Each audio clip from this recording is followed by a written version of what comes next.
ನಮಸ್ಕಾರ ಎಲ್ಲರಿಗೂ ಯುಗಾದಿ ಹಬ್ಬದ ಆರ್ಥಿಕ ಶುಭಾಶಯಗಳು.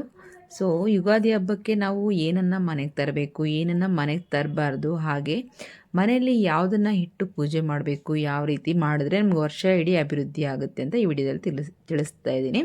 ಸೊ ಮುಖ್ಯವಾಗಿ ನಮ್ಮ ಮನೆಗೆ ಹೊಸ ಪರ್ಕೆಗಳನ್ನ ತೊಗೊಂಡು ಬನ್ನಿ, ಹಳೇದನ್ನು ಬಿಸಾಕಿ. ಹೊಸ ಪರ್ಕೆ ತರೋದ್ರಿಂದ ಒಳ್ಳೆಯದಾಗತ್ತೆ. ಹಳೇದನ್ನು ಈ ವರ್ಷ ಎಲ್ಲ ಬಿಸಾಕಿ, ಅದು ತುಂಬ ಒಳ್ಳೆಯದು. ಹಾಗೆ ಮನೆಗೆ ಹೊಸ ಬಟ್ಟೆಗಳನ್ನ ತರಬೇಕಾಗತ್ತೆ. ದೊಡ್ಡವ್ರಿಗೆ ಆಗಲಿ ಚಿಕ್ಕವ್ರಿಗೆ ಆಗಲಿ, ದೊಡ್ಡವ್ರಿಗೆ ತರೋಕ್ಕಾಗಿಲ್ಲ ಅಂದರೂ ಕನಿಷ್ಠ ಪಕ್ಷ ಒಂದು ಪಂಚೆಗಳು, ಒಂದು ಟವಲ್ಗಳಾದರೂ ಮನೆಗೆ ತರೋದ್ರಿಂದ ತುಂಬಾ ಒಳ್ಳೆಯದು. ಹೊಸ ಬಟ್ಟೆಗಳನ್ನ ಮನೆಗೆ ತರೋದ್ರಿಂದ ಶುಭ ಅಂತಲೇ ಹೇಳ್ಬೋದು, ದೊಡ್ಡವ್ರಿಗಾಗಲಿ ಮಕ್ಳಿಗಾಗಲಿ. ಹಾಗೆ ನಾವು ಮನೆಗೆ ತರಕಾರಿಗಳು, ಹಣ್ಣುಗಳು ಈ ರೀತಿ ಎಲ್ಲ ತೊಗೊಂಡು ಬರಬೇಕು, ತುಂಬ ಒಳ್ಳೆಯದು. ಮನೆಯಲ್ಲಿ ಯಾವುದು ಇಲ್ಲ ಅಂತ ಇರಬಾರ್ದು, ಎಲ್ಲದನ್ನು ಮನೆಯಲ್ಲಿ.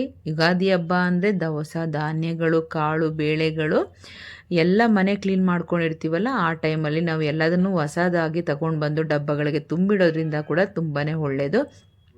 ಹಾಗೆ ರೇಷನ್ ಆಗಿರ್ಬೋದು, ಅಕ್ಕಿ ಬೇಳೆ ದಾನಿ ಯಾವುದೇ ಥರ ಆಗಲಿ, ನಾವು ತಿನ್ನುವಂಥ ಆಹಾರ ಆಗಲಿ, ಕಾಳು ಬೇಳೆಗಳಾಗಲಿ, ಇವೆಲ್ಲದನ್ನು ಮನೆಗೆ ತೊಗೊಂಡು ಬನ್ನಿ, ತುಂಬ ಶುಭ ಫಲ.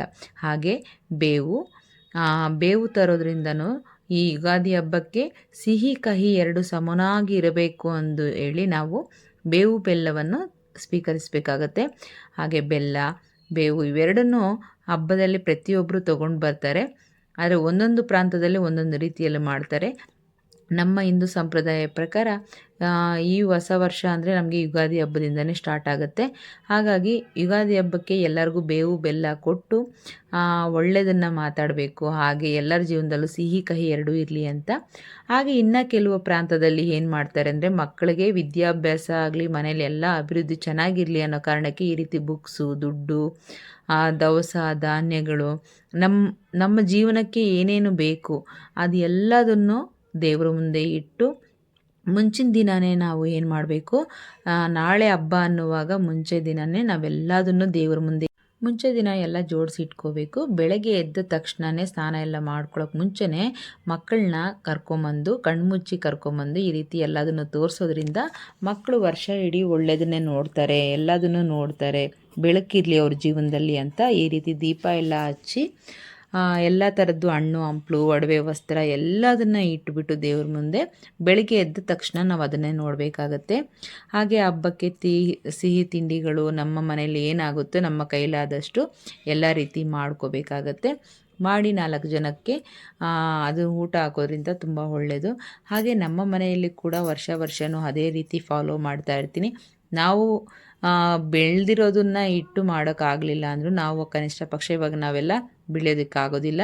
ಹಾಗಾಗಿ ನಾವು ಶಾಪಲ್ಲೆಲ್ಲ ಕೊಂಡುಕೊಂಡು ಅದನ್ನೆಲ್ಲ ನಾವು ತರಕಾರಿ, ಹಣ್ಣು, ಮಾವಿನಕಾಯಿ ಆಗಿರ್ಬೋದು, ನಮ್ಮ ಹತ್ರ ಇರೋವಂಥ ಯಾವುದೇ ಒಂದು ವಸ್ತ್ರ ಆಗಿರ್ಬೋದು, ಹೊಸದು ಒಂದು ಬಟ್ಟೆ ಆಗಿರ್ಬೋದು, ಗೋಲ್ಡು, ದುಡ್ಡು, ಹಣ್ಣು ಹಂಪಲು, ತರಕಾರಿ, ಹಾಗೆ ದವಸ ಧಾನ್ಯ ಇದೆಲ್ಲ ಸ್ವಲ್ಪ ಸ್ವಲ್ಪ ದೇವ್ರ ಮುಂದೆ ಇಟ್ಟು, ಅದಕ್ಕೆ ಮುಖ್ಯವಾಗಿ ಒಂದು ಸೈಡಲ್ಲಿ ನಾವು ಒಂದು ಮಿರರ್ನ ಇಡಬೇಕಾಗತ್ತೆ. ಒಂದು ಕನ್ನಡಿ ಇಡೋದ್ರಿಂದ ಅದು ಪ್ರತಿಬಿಂಬ ಇರುತ್ತಲ್ವ, ಹಾಗಾಗಿ ಅಧಿಕವಾಗಿರುತ್ತೆ ಅಂತ ಒಂದು ನಂಬಿಕೆ. ನಾರ್ಮಲಾಗಿ ನಾವೆಲ್ಲ ಇಟ್ಟ ಮೇಲೆ ಒಂದು ಕನ್ನಡಿ ಇಡೋದ್ರಿಂದ ಅದರಲ್ಲಿ ನಮಗೆ ಪ್ರತಿಬಿಂಬ ಕಾಣುತ್ತಲ್ವ, ಹಾಗಾಗಿ ಅಧಿಕ ಆಗುತ್ತೆ ಈ ವರ್ಷ ಅನ್ನೋ ಒಂದು ನಂಬಿಕೆ. ಸೊ ದುಡ್ಡು ಆಗಿರ್ಬೋದು, ಒಡವೆ ಆಗಿರ್ಬೋದು, ಏನೇ ಆಗಲಿ ಬೆಳಗ್ಗೆ ಟೈಮ್ ನಾವು ಈ ರೀತಿ ಪೂಜೆ ಮಾಡಿದ ತಕ್ಷಣ ಬೆಳಗ್ಗೆನೇ ಎದ್ದ ತಕ್ಷಣ ನೋಡೋದ್ರಿಂದ ತುಂಬಾ ಒಳ್ಳೆಯದು. ಸೊ ಇದು ನಮಗೆ ಯುಗಾದಿ ಹಬ್ಬದಲ್ಲಿ ಮಾಡೋದು. ನಮಗೆ ಹೊಸ ವರ್ಷ ಅಂತ ನಾವು ಇದನ್ನು ನಂಬಿದಿರೋ ಕಾರಣದಿಂದ ಯುಗಾದಿ ಹಬ್ಬಕ್ಕೆ ಈ ರೀತಿ ನಿಮ್ಮ ಮನೆಗಳಲ್ಲೂ ಕೂಡ ಮಾಡ್ಕೊಳ್ಳಿ, ತುಂಬಾ ಒಳ್ಳೆಯದಾಗತ್ತೆ. ವರ್ಷ ನಿಮ್ಮ ಮನೆಯಲ್ಲಿ ಯಾವುದೂ ಇಲ್ಲ ಅನ್ನೋ ಥರ ಇರಲ್ಲ. ಪ್ರತಿ ವರ್ಷವೂ ಎಲ್ಲದನ್ನು ನಮಗೆ ಜೀವನಕ್ಕೆ ಎಷ್ಟು ಬೇಕೋ ಅಷ್ಟು ದೇವರು ಕೊಟ್ಟಿರ್ತಾನೆ, ಯಾವತ್ತೂ ಖಾಲಿ ಆಗೋದಿಲ್ಲ. ಈ ರೀತಿ ಮಾಡ್ಕೊಂಡು ನೋಡಿ ಒಂದು ಸರಿ ವರ್ಷ ನಮ್ಮ ಮನೆಯಲ್ಲಿ ಈ ರೀತಿ ಯುಗಾದಿ ಹಬ್ಬಕ್ಕೆ ಈ ರೀತಿ ಸಿಂಪಲ್ಲಾಗಿ ಮಾಡಿಕೊಂಡು ಮನೆ ಮುಂದೆ ಬೆಳಗ್ಗೆ ಎದ್ದ ತಕ್ಷಣ ರಂಗೋಲಿ ಹಾಕಿ ಬಾಗಿಲಿಗೆ ಹಚ್ಚ ಹಸಿರು ತೋರಣನೆಲ್ಲ ಕಟ್ಕೋಬೇಕಾಗತ್ತೆ. ಮುಂಚಿನ ದಿನವೇ ಕಟ್ಟಿ ಇಡಬೇಡಿ, ಬೆಳಗ್ಗೆ ಎದ್ದ ತಕ್ಷಣ ಕಟ್ಟಿ, ಆವಾಗ ಒಳ್ಳೆಯದು. ಕೆಲವೊಬ್ಬರು ಬೆಳಗ್ಗೆ ಮಾಡೋಕ್ಕಾಗಲ್ಲ ಅಂತ ಹೇಳಿ ಮುಂಚೆ ದಿನ ಎಲ್ಲ ಮಾಡಿ ರಂಗೋಲಿ ಎಲ್ಲ ಹಾಕ್ತಾರೆ. ಆ ರೀತಿ ಮಾಡೋದಕ್ಕೆ ಹೋಗಬೇಡಿ. ಮುಂಚಿನ ದಿನ ಮಾಡೋದ್ರಿಂದ ನಕಾರಾತ್ಮಕ ಶಕ್ತಿ ಜಾಸ್ತಿ ಆಗುತ್ತೆ. ಯಾವತ್ತು ಮಾಡ್ತೀವೋ ಆ ದಿನವೇ ರಂಗೋಲಿ ಹಾಕಿ ಆವತ್ತೇ ಪೂಜೆ ಮಾಡ್ಕೋಬೇಕು. ಬಾಗಿಲಿಗೆ ರಂಗೋಲಿ ಹಾಕಿ ತೋರಣ ಕಟ್ಕೊಳ್ಳಿ, ತುಂಬ ಒಳ್ಳೆಯದು. ಸೊ ನಮ್ಮ ಮನೆಯಲ್ಲಿ ಈ ರೀತಿ ಮಾಡ್ಕೊಂಡಿದ್ದೀವಿ. ಲೇಟ್ ಆದರೂ ಪರವಾಗಿಲ್ಲ, ಆ ದಿನವೇ ಮಾಡ್ಕೋಬೇಕಾಗತ್ತೆ. ಹಾಗೆ ನಾವು ಹಬ್ಬದ ದಿನ ಅಡುಗೆಗಳೆಲ್ಲ ಮಾಡಿ 4 ಜನಕ್ಕೆ ಅನ್ನ ಹಾಕೋದ್ರಿಂದ ತುಂಬ ಒಳ್ಳೆಯದು. 4 ಜನಕ್ಕೆ ಮಾಡಿ ಹಾಕಿ, ನಿಮ್ಮ ಕೈಲಾದ ಶಕ್ತಿಯಲ್ಲಿ ಎಷ್ಟಾಗುತ್ತೋ ಅಷ್ಟು ಮಾಡಿ ಈ ವರ್ಷ ಒಳ್ಳೆಯದಾಗಲಿ.